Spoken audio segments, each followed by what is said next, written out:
उत्तराखंड के शांत और अडिग हिमालय चोटियों के बीच बसा पिथौरागढ़ जिला। यहाँ की वादियां जितनी खूबसूरत हैं, यहाँ का जनजीवन उतना ही संघर्षमय रहा है। विशेषकर यहाँ की महिलाओं के लिए, जिनका जीवन घास, लकड़ी और चूल्हे चौके के कड़े संघर्षों के बीच सिमटा रहता था। लेकिन इसी धरा पर एक ऐसी महिला ने जन्म लिया जिसने न केवल रूढ़ियों को तोड़ा, बल्कि खामोशी के साथ पिथौरागढ़ की 30,000 से अधिक महिलाओं के जीवन में आत्मनिर्भरता का उजाला बिखेर दिया। वे हैं श्रीमती दुर्गा खड़ायत।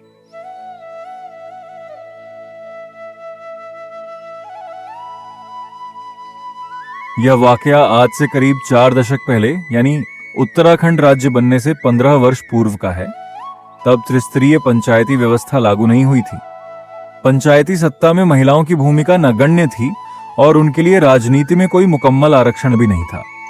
ऐसे विपरीत माहौल में वर्ष 1985 में एक पढ़ा लिखा और साहसी चेहरा सामने आता है। ग्राम पंचायत बस्तड़ी क्षेत्र पंचायत कनाली छीना से श्रीमती दुर्गा खड़ायत ने क्षेत्र पंचायत सदस्य के लिए अपनी दावेदारी पेश कर दी। उस दौर में महिलाओं का हाई स्कूल पास होना ही बहुत बड़ी बात मानी जाती थी। पढ़ी लिखी महिलाएं सरकारी नौकरी की तरफ जाती थीं। जब मैंने दावेदारी की तो समाज के सहयोग से अन्य उम्मीदवारों ने अपने कदम पीछे खींच लिए और मुझे निर्विरोध चुना गया। यह सिर्फ एक जीत नहीं बल्कि एक नए युग की शुरुआत थी। 1985 के बाद उनके कार्यों से प्रभावित होकर वर्ष 1991 में जनता ने उन्हें पुनः निर्विरोध क्षेत्र पंचायत सदस्य चुना और साथ ही वे जिला परिषद पिथौरागढ़ की सदस्य भी चुनी गईं। उन्होंने पैदल रास्तों, पेयजल और वनीकरण के कार्यों से क्षेत्र का नक्शा बदलना शुरू कर दिया। 90 का दशक, जब समूचा उत्तराखंड पृथक राज्य की मांग को लेकर आंदोलित था, तब दुर्गा जी ने इस आंदोलन में अग्रणी भूमिका निभाई। लेकिन वे केवल राज्य गठन तक सीमित नहीं रही। वे जानती थीं कि असली विकास महिलाओं के सशक्तिकरण से ही आएगा। इसी सोच के साथ 15 नवंबर 1994 को उन्होंने पर्वतीय महिला कल्याण समिति की नींव रखी। एक डीएम साहब मिले थे पिथौरागढ़ डिस्ट्रिक्ट में, जिनका नाम था अमरेंद्र सिन्हा जी। तो उन्होंने बोला था कि अब गांव में कब तक यही काम करती रहेंगी, तो अपने लिए भी करिए और एक अच्छा सा एनजीओ नाम रखिए अपने एनजीओ में और आप महिलाओं की सेवा कीजिए, उनको साथ जोड़िए। आपके साथ साथ सारी क्षेत्र की महिलाएं भी आगे आएंगी और अपनी पहचान खुद बनाने की कोशिश करेंगी। तो उनकी प्रेरणा लेकर मैंने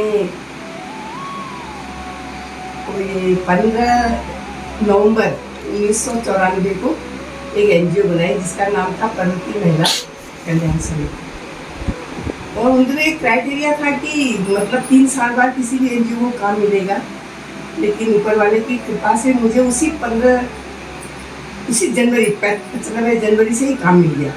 95 जनवरी से ही मुझे काम मिल गया और जो भारत सरकार ने मुझे दिया महिलाओं को देकर। इस संस्था की सबसे खास बात यही थी कि इसकी संपूर्ण कार्यकारिणी में सिर्फ महिलाएं शामिल की गई। यह संस्था सही मायनों में बनी, महिलाओं के द्वारा, महिलाओं के लिए और महिलाओं की संस्था। संस्था ने साल 1995-96 से ही डिडिहाट और पिथौरागढ़ में रिंगाल और कालीन शिल्प का प्रशिक्षण देकर निराश्रित महिलाओं और किशोरों को हुनरमंद बनाना शुरू किया। साल 1998 से 2001 के बीच स्वजल परियोजना के तहत धारचूला, मुंशियारी और डेडेहाट के 250 परिवारों तक पेयजल योजना पहुंचाई। 2002 से 2006 के बीच स्वशक्ति और अंबेडकर हस्तशिल्प विकास योजना के जरिए सैकड़ों महिलाओं के स्वयं सहायता समूह बनाए गए और दिल्ली, नैनीताल व हल्द्वानी की प्रदर्शनियों के माध्यम से उनके हुनर को वैश्विक मंच मिला। यही नहीं, 2007 से 2020 तक जल संस्थान और जल निगम के सेक्टर प्रोग्राम के माध्यम से 32 दूरस्थ गांवों के 1500 से अधिक परिवारों को स्वच्छता और शौचालयों की सुविधा से जोड़ा गया। और हाल के वर्षों में ग्राम्य परियोजना फेज 2 और मुख्यमंत्री महिला सतत आजीविका योजना के तहत हजारों की आबादी तक कौशल विकास और आजीविका के साधन पहुंचाए गए। दुर्गा जी और उनकी संस्था ने कभी अखबारों की कतरनों या प्रचार प्रसार के लिए काम नहीं किया। वे हमेशा मीडिया की चकाचौंध से दूर रही, लेकिन उनके कार्यों की गूंज शासन तक पहुंची। वर्ष 2021 के बाद संस्था ने अपनी गतिविधियों को और तेज कर दिया। पिछले 4 वर्षों में 200 महिलाओं को पारंपरिक मिलेट्स मोटे अनाज की खेती से जोड़ा गया और 400 से अधिक एकल व निराश्रित महिलाओं को आत्मनिर्भर बनाया गया। इस वक्त तो महिला बाल विकास में काम कर रही हूँ। इससे पहले मैंने पेयजल योजना में भी किया, हस्तशिल्प में भी किया, महिला सशक्तिकरण में भी किया और जल निगम के साथ भी पेयजल निगम में भी काम किया था। महिलाओं से संबंधित पेयजल योजना भी बनवाई थी, जल संस्थान, जल निगम। अब आजकल मैं महिला बाल विकास के साथ मिलकर अपना काम कर रही हूँ। वैसे सब पूछा है तो मुझे खुद इतने याद नहीं कि मैंने कितने साल तक कितने गाँव में काम किया। बहुत सारे प्रोजेक्ट किए मैंने और बहुत सारे एग्रीमेंट किए। उनमें कई गाँव है, कनाचिना block, Bihar block, Munshari block, इनमें काम किया, धारचूला ब्लॉक। मैंने सिलाई ट्रेनिंग दी बच्चों को, जिसमें 25 महिलाएं थी और ब्यूटी पार्लर में भी ट्रेनिंग दी, जिसमें 25 महिलाएं उन्होंने पार्लर की ट्रेनिंग लेके स्वरोजगार कर रही हैं और सिलाई में भी महिलाएं स्वरोजगार कर रही हैं अपना। और फ्रूट प्रोसेसिंग, खाद्य प्रसंस्करण में भी महिलाओं को ट्रेनिंग दी हम लोगों ने मुंशारी ब्लॉक में। तो आज वर्तमान समय में महिलाएं अपना जैम, जूस, अचार, मुरब्बा वगैरह बनाकर अपना काम चलाती हैं। आर्थिक स्थिति में अपने को सुधार ला रही हैं।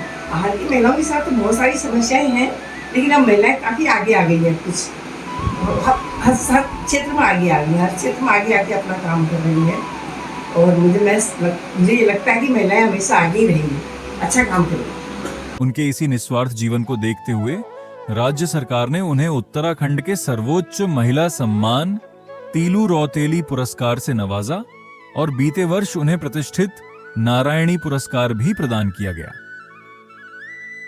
उम्र के 72वें पड़ाव में जहां लोग आराम की सोचते हैं, श्रीमती दुर्गा खड़ायत आज भी हर दिन गांव के दौरे पर निकलती हैं, महिलाओं के सुख दुख में खड़ी होती हैं और उनकी समस्याओं के लिए सरकार के सामने मजबूत पैरवी करती हैं।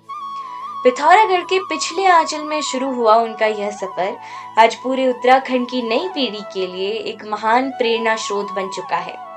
समाज सेवा को समर्पित उनका यह जीवन सिखाता है कि अगर इरादे बुलंद हो तो पहाड़ जैसी चुनौतियां भी घुटने टेक देती हैं। पिथौरागढ़ जिले की 30,000 महिलाओं के जीवन में बदलाव की संवाहक श्रीमती दुर्गा खड़ायत।